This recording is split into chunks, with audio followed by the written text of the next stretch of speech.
सागरीय महासागरीय जलधाराएं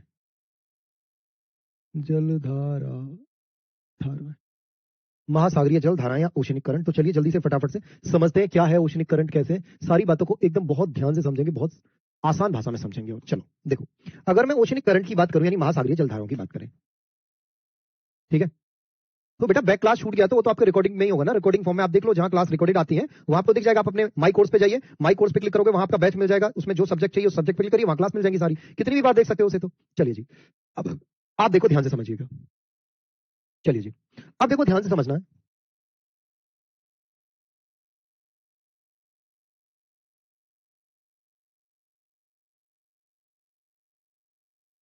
चलो अब देखो ध्यान से समझना, ओशनिक करंट। ओशनिक करंट की बात करें तो ध्यान से समझना है। सबसे पहले देखिए ओशनिक वाटर होता है, मेरी बात अब बहुत ध्यान से समझना, ओशनिक करंट से पहले समझिए ओशनिक वाटर होता है।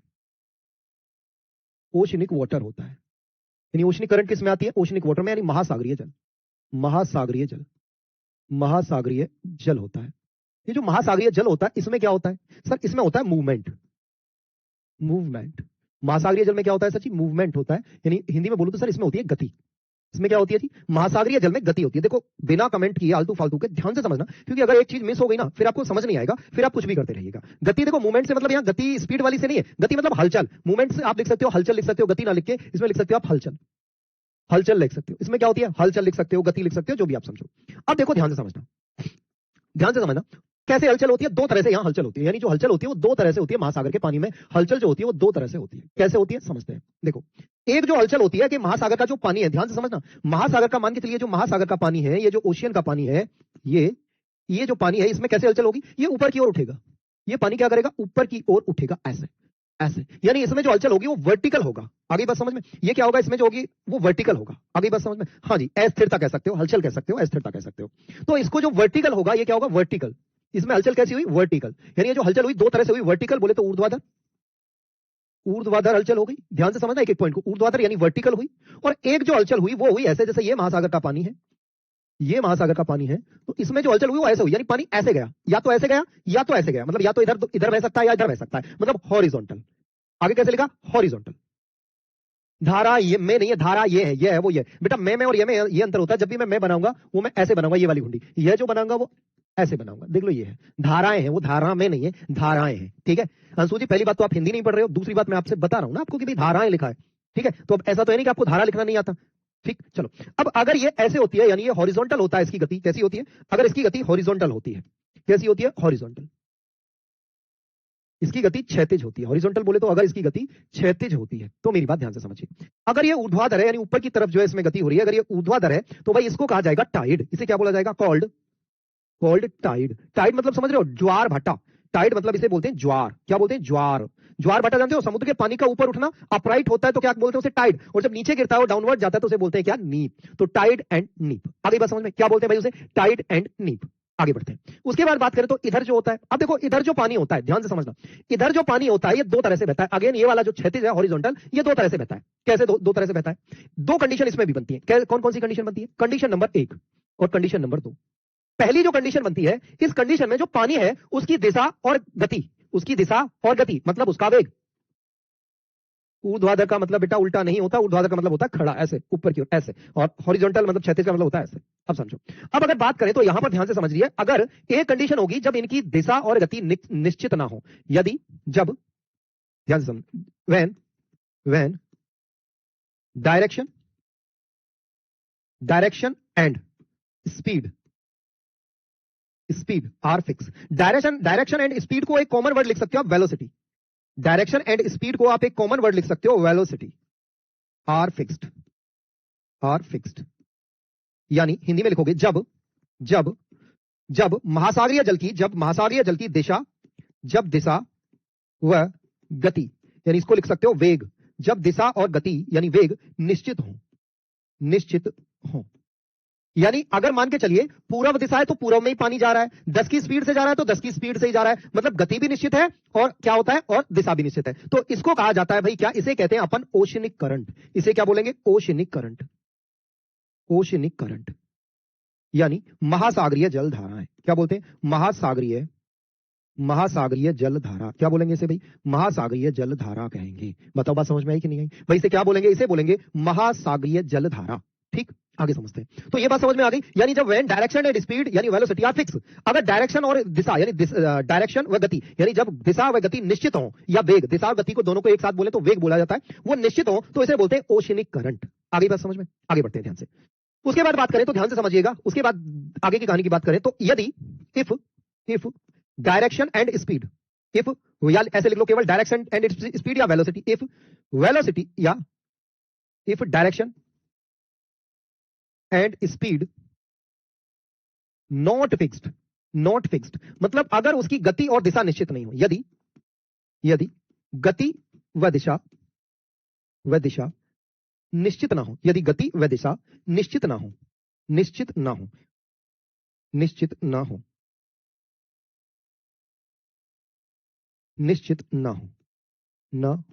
ठीक है? मतलब पानी कभी इधर जा रहा है, कभी इधर जा रहा है, कभी इधर जा रहा है, कभी 10 की स्पीड, कभी 20 की, कभी 50 की, कभी 100 की। तो इस केस में इसको बोलेंगे कॉल्ड ड्रिफ्ट। इसे क्या बोलेंगे? Called drift. इसे क्या बोलेंगे? Called drift. इसे बोलेंगे कॉल्ड ड्रिफ्ट, यानी इसे प्रवाह कहते हैं। क्या बोलते हैं? प्रवाह कहते हैं। ये दोनों बातें समझ आई कि नहीं आई? इसे क्या बोलेंगे भाई? अगर पानी की, देखो अगर पानी ऊपर उठता है, पानी, समुद्र का पानी आपने देखा होगा फिल्मों में लहरें उठती हैं ऐसे, अगर पानी ऐसे ऊपर उठता है तो उसे बोलते हैं टाइड।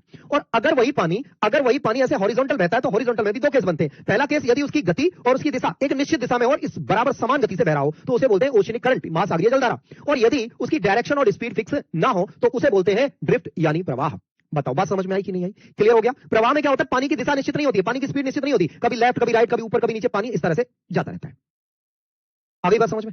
क्लियर हुई कहानी? चलिए अब मैं आगे बढ़ता हूं फटाफट से। बेटा पढ़ने पे ध्यान दो प्लीज, फोकस करके, रिक्वेस्ट ही बोल रहा हूं, चुपचाप पढ़ने पे ध्यान दो। आगे बढ़ते हैं। उसके बाद आगे की कहानी की बात करें तो इसे मैं आपको लिखवा देता हूं, जैसे आप लिखते हो ना थ्योरी टाइप में, लाइन टाइप में, परिभाषा टाइप में, ऐसे लिख जाता हूं। तो आप देखिए, horizontal movement of oceanic water with definite direction and speed. इसमें लिखोगे horizontal movement of oceanic water, horizontal movement of oceanic water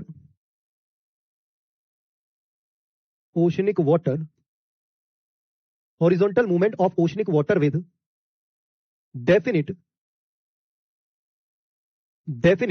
direction and speed, with definite direction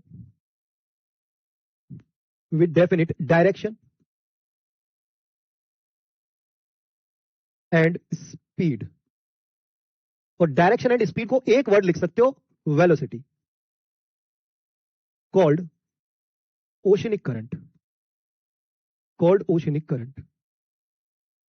Hindi में लिखो, हिंदी में लिखोगे महासागरीय जल का निश्चित दिशा व गति के साथ बहना। महासागरीय जल का, हिंदी में लिखिए, महासागरीय जल का निश्चित दिशा व गति, या ब्रैकेट में लिख लीजिए वेग के साथ बहना क्या कहलाता है? महासागरीय जलधारा कहलाता है। महासागरीय जलधारा कहलाता है।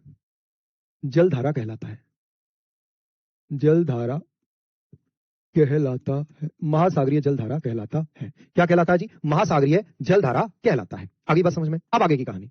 उसके बाद आगे की कहानी की बात करें, अब देखिए कई बार क्या होता है, यदि speed and direction not fix, या ऐसे लिख लो if velocity not fix, if, आगे लिखो, if speed and direction not fixed, if speed and direction are not fixed, called drift।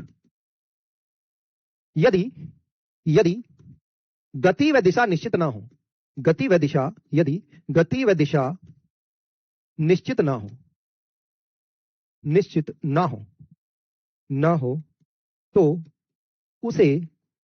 ना हो तो उसे प्रवाह कहते हैं। क्या बोलते हैं भाई?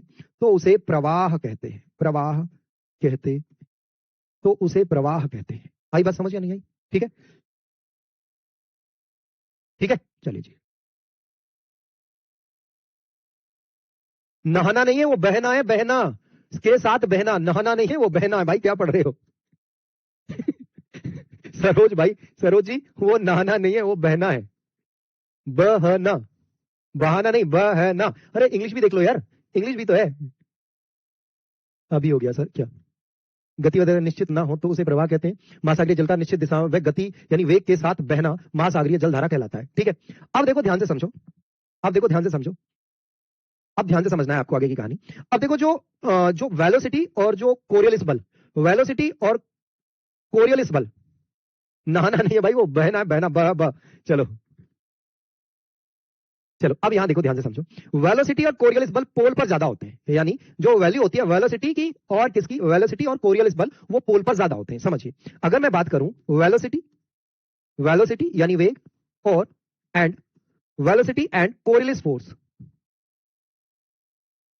Coriolis force, Coriolis force, force यानी हिंदी में बोलूं तो वेलोसिटी और कोरियलिस फोर्स जो होते हैं, कोरियलिस बल जो होते हैं, वो पोल पर ज्यादा होते हैं। फोर पोल्स, ऐसे लिखो, the value of velocity and Coriolis force, high value of velocity and Coriolis force on pole, high value of या maximum value of velocity and, ऐसे लिखो, maximum value of velocity and Coriolis force in on pole, maximum value, maximum value of, maximum value, maximum value, maximum value of, maximum value of, of या of लिखा है, maximum value of velocity and Coriolis force on poles, या हिंदी में लिख लो, हिंदी में लिखो, वेग और कोरियलिस बल का सर्वाधिक मान ध्रुवों पर होता है। वेग और वेग, वेग, वेग और कोरियलिस बल, कोरियलिस बल, मैं समझाऊंगा अभी कोरियलिस बल क्या होता है। वेग और कोरियलिस बल, कोरियलिस बल का सर्वाधिक मान, सर्वाधिक मान ध्रुवों पर होता है, ध्रुवों पर होता है, पर होता, ध्रुवों पर होता है। मतलब समझिए मैं क्या बता रहा हूं। देखो ये पोल होते हैं, ये नॉर्थ पोल, ये साउथ पोल, बहुत बार बताया हूं। अब जो वेलोसिटी होती है, यानी जो पानी की गति होती है वो, और जो कोरियलिस बल होते हैं, वो उनकी सबसे ज्यादा वैल्यू यहां होती है। अब आप कहोगे सर ये कोरियलिस बल क्या होते हैं? देखो कोई भी चीज, हालांकि मैं पहले भी बता चुका हूं, फिर बता रहा हूं, कोई भी चीज जब घूमती है, जैसे पृथ्वी ऐसे घूमती है, जैसे आप पंखा देखते हो, पंखा घूमता है, पंखा जब घूमता है तो आप देखोगे एक चीज नोटिस की होगी, पंखा आपके कमरे में जो भी छोटे मोटे कागज, पॉलिथीन, धूल के कण, उन सबको अपनी ओर आकर्षित करता है। मतलब समझिए कोरियलिस बल बेटा हिंदी में कोरियलिस बल ही है। ठीक है, मतलब जब आपको हिंदी में, जब आपको पृथ्वी ऐसे घूमती है तो पृथ्वी घूमने के कारण, पृथ्वी घूमने के कारण ये अपनी ओर क्या करती है, पृथ्वी अपनी ओर बहुत सारी चीजों को आकर्षित कर लेती है, पृथ्वी अपनी ओर बहुत सारी चीजों को आकर्षित कर लेती है। That is called Coriolis force. यानी पृथ्वी के घूर्णन के कारण, यानी पृथ्वी के रोटेशन के कारण जो फोर्स जनरेट होता है उसे कोरियलिस फोर्स कहते हैं। बात समझ में आई या नहीं आई? कोरियलिस बल समझ में आ गया? सोनी जी आपका कमेंट मैंने देख लिया, thank you so much. Please पढ़ने ध्यान दो। वेग बेटा वेलोसिटी होती है, मतलब जब आप, वेग मतलब होता है, मान के चलिए आप इस दिशा में, और ये दिशा मान के चलिए पूर्व दिशा है, पूर्व दिशा में आप 10 की स्पीड से लगातार दौड़ रहे हो, 10 की स्पीड से, तो इसका मतलब क्या है, ये आपका वेग है। यानी जब आप पश्चिम दिशा में मान के चलिए आप 20 की से, 30 की से, 50 की स्पीड से बाइक चला रहे हैं, वो क्या है, आपका वेग है, यानी वेलोसिटी है। आगे बात समझ में? आकर्षित, अरे अट्रैक्ट, आकर्षित मतलब अट्रैक्ट। आगे बात समझ में? क्लियर? तो ये बहुत कमजोर बल होते हैं, कोरियलिस बल होते हैं। ठीक है, ये लिख लो, लिख लो भैया। किसी वस्तु के, ऑब्जेक्ट के या पृथ्वी के बारे में लिख रहे हैं तो लिखो, पृथ्वी के घूर्णन के कारण जो पृथ्वी के घूर्णन के कारण पृथ्वी चीजों को अपनी ओर आकर्षित करती है, जैसे कोरियलिस बल कहते हैं। ऐसे लिखो, पृथ्वी के घूर्णन के कारण जो बल उत्पन्न होते हैं उन्हें कोरियलिस बल कहते हैं। अब कोरियलिस बल बोले तो वेग यानी गति नहीं है बेटा, स्पीड अलग है। स्पीड एक स्केलर क्वांटिटी है, स्पीड जो है वो एक अदिश राशि है, जबकि वेग एक सदिश राशि है। आई बात समझ में? तुम अब फिर वही वाली बात है कि एक बच्चे का कल बड़ा लंबा चौड़ा सा मैसेज आया था, मैं कुछ कह दूंगा, है ना। छोड़ो। प्रवाह का मतलब होता है बेटा फ्लो, फ्लो। अच्छा ड्रिफ्ट, प्रवाह का मतलब मैंने बताया तो है। प्रवाह का मतलब अगर मान के चलिए पानी ऐसे जा रहा है, कभी ऐसे जा रहा है, कभी ऐसे, कभी ऐसे, कभी ऐसे, जहां स्पीड और दिशा निश्चित ना हो उसे प्रवाह बोल देते हैं। और बताता हूं प्रवाह। कभी ट्यूबवेल में नहाए, ट्यूबवेल में नहाए हो? अरे क्योंकि पृथ्वी घूमती है ना, पृथ्वी के घूर्णन के कारण। इक्वेटर पर कोरियलिस बल काम नहीं करते, इक्वेटर पर कोरियलिस बल काम नहीं करते बेटा। ज्वार अगर मैं अभी नहीं बता रहा हूं, समुद्र में कभी लहर नहीं देखी अब देश, समुद्र में कभी लहरें देखी कि नहीं देखी? देखी है ना, वही ज्वार होता है, टाइड होता है। ठीक है, चलिए आगे बढ़ते हैं फटाफट से। चलो, वेग और कोरियलिस बल सर्वाधिक, बल का सर्वाधिक मान ध्रुवों पर होता है। इतनी बात क्लियर? चलिए अब आगे बढ़ते हैं। ओशनिक करंट के कारण, यानी causes of oceanic current, causes of, अरे भाई साहब, force generate causes by rotation of earth called Coriolis force generate। Tubewell क्या होता है सच में यार, मंगल ग्रह से आए हो? बेटा पढ़ लो चुपचाप, ठीक है। तो force generate by rotation of earth called Coriolis force. Tubewell वाला, अरे ट्यूबवेल नहीं होती, जहां नहाते हो जमीन से पानी निकालते हैं खेती के लिए, उसे हमारे यहाँ ट्यूबवेल बोलते हैं, आपके यहाँ बोर बोलते होंगे, समरसेबल बोलते होंगे, जो भी बोलते हैं, ठीक है। समझ में आ गया? अरे अगर पृथ्वी घूमती है, पृथ्वी ऐसे घूम रही है ये, तो इसके घूमने के कारण इसके चारों ओर एक फोर्स, अट्रैक्शन फोर्स पैदा होता है, एक आकर्षण बल उत्पन्न हो जाता है, जिसे हम बोलते हैं क्या, जिसे हम बोलते हैं कोरियोलिस फोर्स। और बताता हूं आपको देसी भाषा में, जब ट्रेन गुजरती है प्लेटफॉर्म से, तो वहां एक प्लेटफॉर्म के बराबर जब आप खड़े होते हो तो पटरी और प्लेटफॉर्म के बीच में एक पीली लाइन होती है, तो आपसे कहा जाता है कि भाई साहब पीली रेखा से दूर रहे। क्यों? क्योंकि जब ट्रेन तेजी से गुजरती है ना, तो वो अपने आसपास की चीजों को अपनी ओर खींचती है। क्यों? क्योंकि जब उसकी स्पीड के कारण एक फोर्स जनरेट होता है, वही कोरियोलिस बल है। आगे बात समझ में? चलिए जी, ठीक है, ठीक। चलिए जी आगे बढ़ते हैं, फटाफट से आगे की कहानी समझिए। आप लिखिए कॉजेज ऑफ, अब आप हेडिंग डालिए causes of oceanic current, causes of oceanic current, oceanic current यानी हिंदी में बोलूं तो महासागरीय जलधाराओं के कारण। भाई महासागरीय जलधारा पैदा क्यों होती है? महासागरीय जलधाराओं के कारण, जल धाराओं के कारण, महासागरीय जलधाराओं के कारण। अब देखो महासागरीय जलधाराओं के क्या क्या कारण हैं, क्यों महासागरीय जलधाराएं सागर में उत्पन्न होती हैं, आइए समझते हैं इनके कुछ कारण को। चलो भाई देखो, सबसे पहला जो कारण है इनका महासागरीय जलधाराओं का, महासागरीय जलधाराओं का सबसे पहला जो कारण है क्यों बनती है, समझिएगा। वो सबसे पहला कारण होता है क्या, सैलिनिटी। सबसे पहला कारण क्या है, सैलिनिटी, सैलिनिटी यानी लवणता। लवणता मतलब समझिए लवणता कैसे कारण है, समझिए। देखो ऐसे समझिए, मान के चलिए ये सतह है हमारी, ये सतह है, और सतह पर ये सतह है, सतह है समुद्र की, यहां पानी भरा हुआ है, ये पानी है, ये ब्लू है पानी पानी। लेकिन कंडीशन क्या है कि इधर वाला जो पानी है, ये समझिए, ये वाला जो पानी है, ये वाला पानी हाई सलाइन वाटर है। मतलब कैसा पानी है, हाई सलाइन, मतलब इसकी सैलिनिटी कैसी है, ज्यादा। सैलिनिटी कैसी है इसकी, ज्यादा। सैलिनिटी ज्यादा, एस ज्यादा, एस मतलब सैलिनिटी, खारापन, नमकीन ज्यादा है। अच्छा, उसके बाद बात करें तो ये वाला है जो है, इसकी सैलिनिटी कम है, इसकी सैलिनिटी कम है, इसकी सैलिनिटी कम है। तो एक बात बताओ, जो पानी ये कैसा है, ऐसे करो, ये भारी जल है, ये हल्का जल है। अब एक बताओ जगह कौन सा पानी ज्यादा घेरेगा, हल्का वाला या भारी वाला? आपको कहोगे सर भारी वाला जो है वो ज्यादा जगह घेरेगा, और जो हल्का वाला है वो कम जगह घेरेगा। आगे बात समझ में? अच्छा, तो अब एक बात बताओ, ये पानी ऊंचा हो जाएगा, ये पानी कम, ज्यादा जगह घेरेगा हल्का वाला, भारी वाला कम, तो अधिक ऊंचाई हो जाएगी। तो पानी हमेशा ज्यादा ऊंचाई से कम ऊंचाई की तरफ जाएगा, तो पानी की दिशा इस तरह से हो जाएगी, पानी की दिशा इस तरह से हो जाएगी। यानी जो पानी जो चलता है, अब जब पानी ऐसे बहेगा तो धारा बन गई, पानी ऐसे बहेगा तो क्या बन गया, जल धारा बन गई। आगे बात समझ में? पानी क्या हुआ, पानी का जल धारा बन गया। क्लियर हो गई बात, समझ में? समझ में आया? चलिए अब आगे बढ़ते हैं फटाफट से। उसके बाद आगे की कहानी की बात करें तो ध्यान से समझिएगा, बहुत ध्यान से समझना है आगे। यानी एक तरफ यहां सैलिनिटी कैसी है, यहां की सैलिनिटी है लो, माइनस लगा रहा हूं, मतलब सैलिनिटी यहां कैसी है, लो है, कम है, सैलिनिटी लो, यहां सैलिनिटी हाई, तो पानी इधर से इधर बहना शुरू हो जाएगा, तो ये क्या बन जाएगी, जलधारा बन जाएगी। ये क्या बन जाएगी, यही जलधारा बन जाएगी। आदित्य बेटा जो पढ़ा रहा हूं पढ़ ले, एक सवाल आएगा, एक क्वेश्चन आएगा इससे, और सीटेट में अगर ये ना हुआ ना तो फिर मुझसे कहोगे कि जी तुमने पढ़ाया ही नहीं था, है ना? तो इसलिए ये तुम्हें आता है। हद है यार, मैं क्या पढ़ा रहा हूं, तू पूछ क्या रहे हो, इतना तो कॉमन सेंस होना चाहिए। चलो आगे देखो, ध्यान से समझना। लवणता सैलिनिटी यानी जो वाटर चलता है, water flow high saline, high saline to low saline, high saline to low saline, sorry low saline to high saline, उल्टा लिख दिया मैंने। लो सलाइन यानी लो सैलिनिटी से हाई सैलिनिटी की ओर, low saline to high saline, saline यानी जो पानी की बहने की दिशा होती है वो कम लवणता से, कम लवणता से, कम लवणता से अधिक लवणता, अधिक लवणता, लवणता की ओर जल बहता है, की ओर जल बहता है, जल बहता है। कम लवणता से अधिक लवणता की ओर जल बहता है, लो सलाइन टू हाई सलाइन। आगे बात समझ में? क्लियर होगी कहानी? चलिए जी,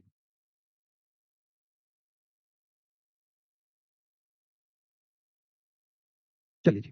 तो पहला हुआ किसके कारण आती है भाई, सैलिनिटी, चेंज इन सैलिनिटी। तो पहली जो जलधारा बहने का कारण है, समुद्र में पानी जो बहता है रुकता नहीं है, लगातार बहता रहता है, तो सबसे पहला कारण है चेंज इन सैलिनिटी। भाई पहला कारण क्या है sir, change in salinity, change in salinity यानी लवणता में बदलाव के कारण, लवणता में बदलाव के कारण, बदलाव के कारण के कारण। मतलब कहीं क्या होता है, कहीं तो पानी क्या होता है भाई, ज्यादा खा रहा है, कहीं कम खा रहा है, कहीं ज्यादा खा रहा है, कहीं कम खा रहा है, तो लवणता में बदलाव होता है। तो लवणता में बदलाव के कारण क्या होता है, लवणता में बदलाव के कारण महासागर का जल एक स्थान से दूसरे स्थान की ओर गति करता है। दूसरा आता है चेंज इन स्लोप। दूसरा पॉइंट क्या आता है, नंबर 2 जो कॉजेज है महासागरीय जल धाराओं का, change in slope. Change in slope यानी ढाल में परिवर्तन के कारण, ढाल में परिवर्तन, ढाल में परिवर्तन। अब एक चीज बताओ, ध्यान से समझो, ढाल में परिवर्तन। देखो समुद्र जो होता है ना, जो सागर होता है, महासागर होता है, वो कभी भी ऐसा नहीं होता कि जी प्लेन होगा, नहीं। समुद्र के अंदर भी क्या होता है, कहीं बहुत बड़े बड़े पहाड़, कहीं पठार, कहीं इस तरह से, ये आपकी ऐसे ढलान, फिर इस तरह ऐसे होता है समुद्र। मतलब समुद्र का जो तट होगा ना, अगर आप समुद्र में जाओगे तो ये होगा, कहीं पहाड़ खड़े हैं, कहीं पठार खड़े हैं, कहीं घाटी है, कहीं मैदान है, कहीं इस तरह से ढलान है। तो समुद्र भी नीचे से प्लेन नहीं है, ये समुद्र है, ये पानी है, ये जो आकृति बनी है पानी के अंदर है। मतलब पानी के अंदर भी पहाड़, पठार, मैदान, ढलान सब होता है। आई बात समझ में? पहाड़ के अंदर भी सारी चीजें, समुद्र के अंदर भी सारी चीजें होती हैं। पहाड़ भी होता है, पठार भी होता है, मैदान भी होता है, एवरीथिंग। यानी प्लेट्यू भी है, माउंटेन भी है ना, प्लेन्स भी है, सब कुछ होता है। अब देखो, अब ऐसे में क्या होता है, ये क्या, ये ढलान है भाई, ये ढलान बना हुआ है, तो जो यहां से पानी है वो किधर जाएगा भाई, यहां से तो ढलान इधर है ना, तो पानी इधर जाएगा ना, तो यहां क्या बन जाएगी, यहां भी एक ओशनिक करंट बन जाएगी। यहां क्या बन जाएगी, यहां एक ओशनिक करंट बन जाएगी। आगे बात समझ में? अब देखो ध्यान से समझ, तो ये क्या हो जाएगा, इसे आप लिखोगे ऊंचे स्थान से निचले स्थान की ओर, यानी high slope to low slope. Water flow, water flow high slope to low slope. High to low, एक केवल ऐसे लिखो, high to low, water flow high to low slope, यानी स्लोप से, यानी ऊंचे स्थान से नीचे स्थान की ओर। ढाल, अरे ढलान, ढलान कभी गए ऊपर से ढलान, नीचे ऐसे सीधा नीचे आ जाओ, ढाल होता है ढलान, स्लोप इंग्लिश में जिसे कहते हैं। बेटा पृथ्वी के घूमने के कारण, कितनी बार बताऊं, ये पृथ्वी घूम रही है, तो देखो यहां घूम रही है, तो यहां बताता हूं और अच्छे से बताता हूं। कभी एक टब में, बाल्टी में एक टब लेना बड़ा सा, उसमें क्या करना, उसमें जो है पानी भर लेना, आधा टब पानी भर लेना। आधा टब जब आप पानी भर लोगे तो उसमें एक काम करना, मिट्टी डाल देना, एक थोड़ा सा मिट्टी उठा के मिट्टी डाल देना, और उसे पानी को ऐसे तेज तेज घुमाना। आप देखोगे वो मिट्टी चारों तरफ से घूम के एक जगह बीच में इकट्ठी हो गई। आगे बात समझ में? तो ये जब ऐसे घूमती है ना, तो इसका पूरा सेंटर यहां और यहां, पूरा ज्यादा फोर्स यहां और यहां लगता है, इसलिए यहां पर कोरियलिस बल का मान ज्यादा होता है, जबकि इक्वेटर पर कोरियलिस बल काम नहीं करते, मान इनका 0 होता है। आगे बात समझ में? ठीक है। पठार का मतलब होता है एक ऊंचा क्षेत्र, देखो ये ऐसा है, ये नुकीला है, ये तो ये पर्वत, और अगर ये ऐसे करके ऐसे है, ऊंचा क्षेत्र है लेकिन ऊपर से समतल है, तो ये पठार यानी प्लेट्यू, और ये माउंटेन। आगे बात समझ में? पर्वत पठार समझ में आ गया क्या होता है? चलिए जी, ठीक, चलिए अब आगे बढ़ते हैं फटाफट से। तो उम्मीद करता हूं आपको बात समझ में आ गई होगी। तो ये क्या, चेंज इन स्लोप, यानी ऊंचे स्थान से नीचे स्थान की ओर, ऊंचे स्थान से नीचे स्थान की ओर पानी जल बहता है, ऊंचे स्थान से नीचे स्थान की ओर, नीचे स्थान की ओर जल बहता है, जल बहता है, बहता, ऊंचे स्थान से नीचे स्थान की ओर जल बहता है। आगे बात समझ में? उसके बाद देखिए, ध्यान से बेटा, कोरियलिस बल हम खरीद के लाते हैं, दुकान पे मिल जाते हैं कोरियलिस बल, है ना।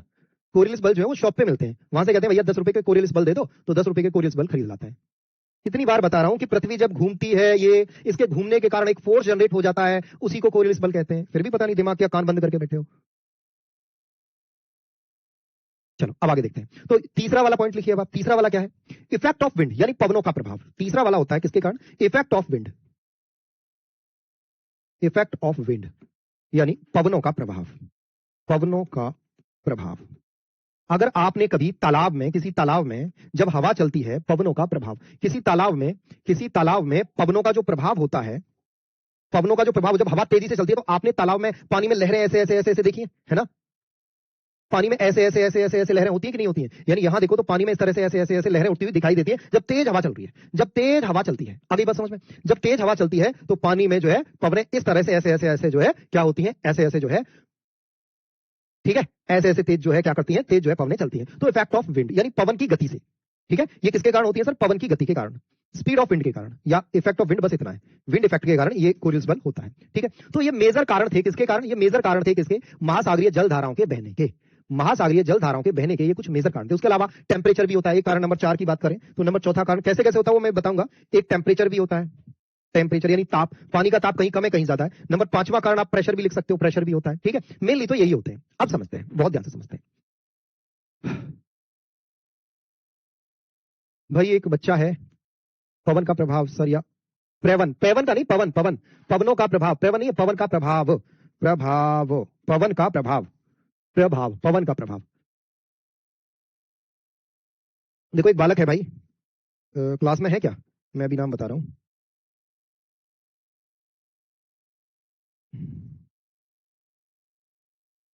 प्राची कुमारी है क्लास में?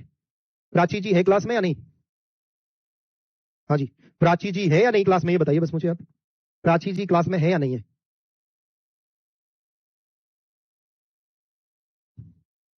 अरे क्वेश्चन भी बताएंगे भाई, पहले पढ़ तो लो। फिलहाल तो कमेंट मत करो ज्योति, अपने आप ठीक हो जाएगा। कुछ नहीं, छोड़िए, चलो कोई बात नहीं, नहीं तो जब आ जाए तो कमेंट कर दें, चलो कोई नहीं। चलो ठीक है, आगे बढ़ते हैं, अब ध्यान से समझिए।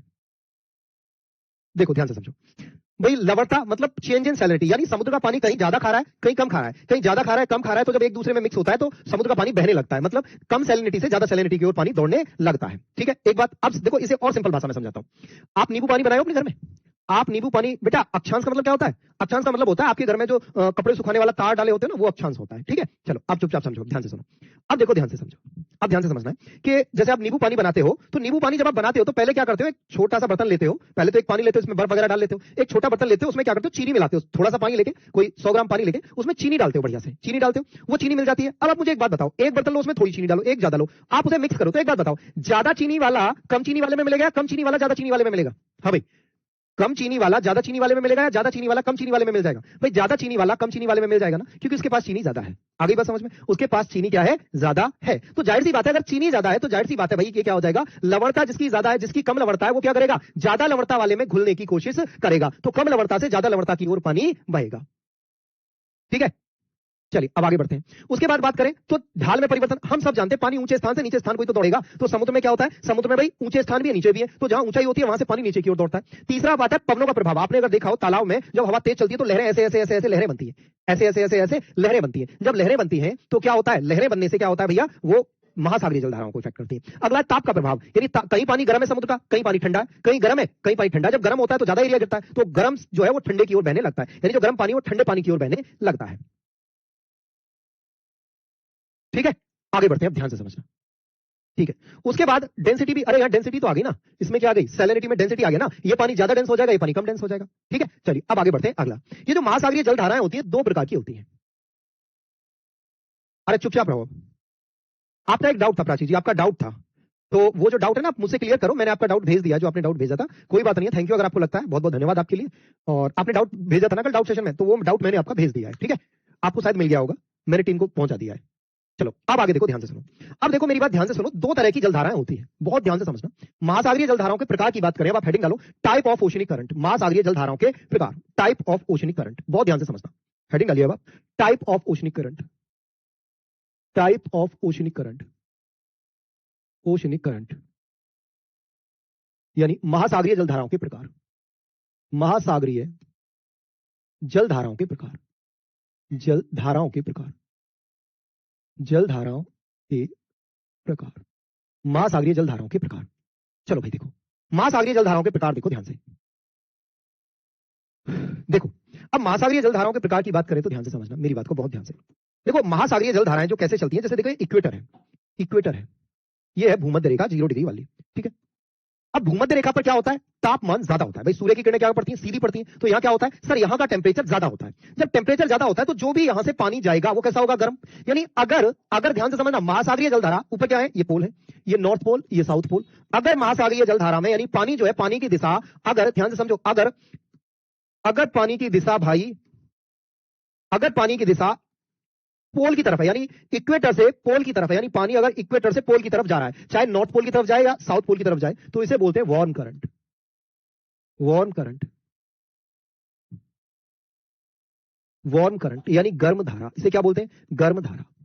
आगे बात समझ में। और अगर पानी यहां पोल से और इक्वेटर की तरफ आए, ध्रुवों से और इक्वेटर की तरफ आए, ध्रुवों से पानी अगर इक्वेटर की तरफ आ जाए, तो इसे बोलते हैं क्या, इसे बोलते हैं कोल्ड करंट। इसे क्या बोला जाएगा भाई, इसे बोला जाएगा कोल्ड करंट, कोल्ड करंट, इसे क्या बोला जाएगा जी, कोल्ड करंट यानी ठंडी धारा, ठंडी धारा। अब देखो ध्यान से समझना मेरी बात को, जो गर्म धारा होती है, तो जब गर्म धारा होती है तो जहां जहां ये जाएगी गर्म धारा होगी तो तापमान बढ़ेगा। तापमान अगर बढ़ेगा तो क्या होगा, तापमान बढ़ेगा तो पानी का भाप बनेगा, पानी का भाप बनेगा तो ऊपर जाएगा, ऊपर जाके ठंडा होगा, कंडेंसेशन होगा, संघनन होकर क्या बनेगा, बादल बनेगा, और बादल होगा तो बारिश होगी। मतलब समझिए गर्म धारा हमेशा क्या करती है, गर्म धारा जो है वो हमेशा रेनफॉल कराती है। क्या कराती है, रेनफॉल कराती है, यानी वर्षा कराती है। गर्म जलधारा क्या करती है भाई, वर्षा कराती है। अब देखो ठंडी जलधारा है, तो ठंडी जलधारा से तो पानी का भाप बनेगा नहीं, पानी का भाप नहीं बनेगा तो भाई बादल नहीं बनेगा, बादल नहीं बनेगा तो बारिश नहीं होगी, तो ये रेनफॉल नहीं कराती। अगर मैं रेनफॉल की बात करूं ठंडी जलधारा में तो रेनफॉल नहीं कराती, यानी वर्षा नहीं कराती। तो एक बात याद रखना, नहीं कराती। एक बात याद रखना कि भाई अगर मैं बात करूं तो ध्यान से समझिएगा, ये जो आपकी क्या है, ये जो आपकी गर्म जलधारा, जहां से भी अब आप आगे गर्म जलधारा पढ़ोगे कौन सी धारा कहां से आ रही है, जहां से भी गर्म धारा आ रही है वहां बारिश होती है, उस एरिया में बारिश होती है, और जहां ठंडी धारा आती है वहां बारिश नहीं होती, वहां डेजर्ट पाए जाते हैं, वहां रेगिस्तान पाए जाते हैं। तो जहां ठंडी धारा जाती है वहां रेगिस्तान, और जहां गर्म धारा जाती है वहां हरे भरे जंगल पाए जाते हैं। आगे बात समझ में, ये दोनों बातें क्लियर हुई? हाँ जी, क्लियर हुई या नहीं हुई? अब देखो एक बालक पूछ रहा है कि जी इसमें लिख दो ताप का बता दो और विंड का बता दो। अरे भाई साहब, पवनों के प्रकार से भी क्या होता है, महासागरीय धाराएं पर प्रभाव पड़ता है, तो इसमें लिखना कुछ नहीं है, ताप में कुछ ना लिखनी है, ताप के जो प्रभाव से क्या होता है, महासागरीय जलधाराएं प्रभावित होती हैं, बस। ठीक है, लिख लो ये जो चलती है महासागरीय जलधारा, या ऐसे लिख लो ये चलती है वायु के, विंड के यानी पवन के बहने की दिशा में, डायरेक्शन ऑफ विंड, यानी पवन के बहने की दिशा में, बहने की दिशा में। एक और चीज रह गई है, बहने की दिशा में, पवन के बहने की दिशा में बहती है। और दूसरा है आपका high pressure to low pressure, high temperature to low temperature लिख लो इसमें। ठीक है, लो टेम्परेचर लिख लो, यानी उच्च ताप से निम्न ताप की ओर।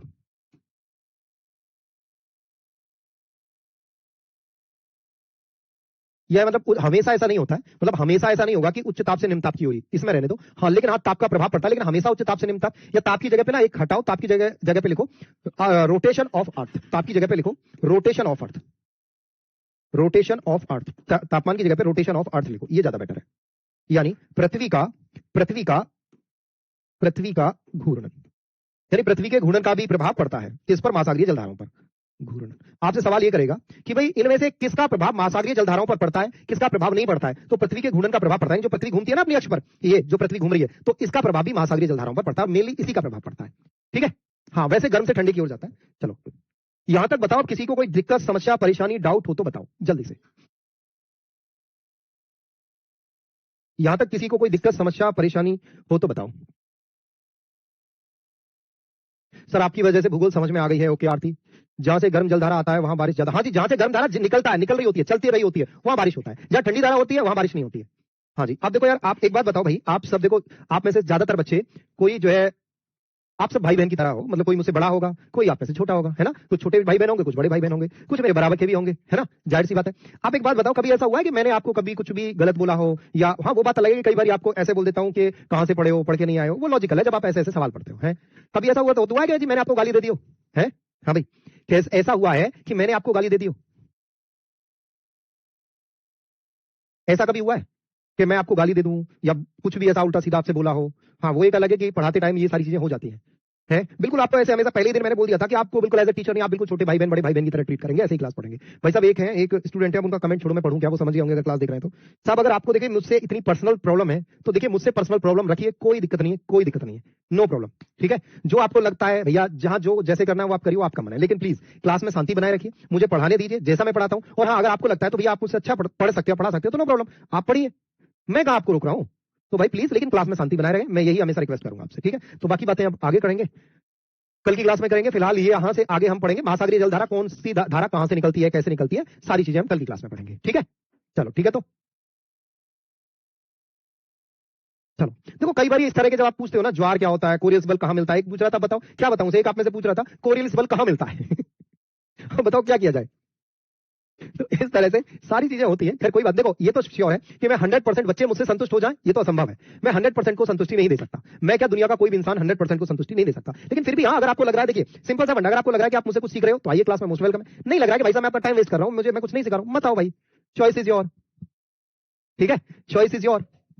हाँ, इतनी बात कह सकता हूं कि स्क्रीनशॉट तक दिखा दूंगा जो मैंने पढ़ाया और जो एग्जाम में आया है, इतना गारंटी मैं ले सकता हूं। चलो बाय बाय।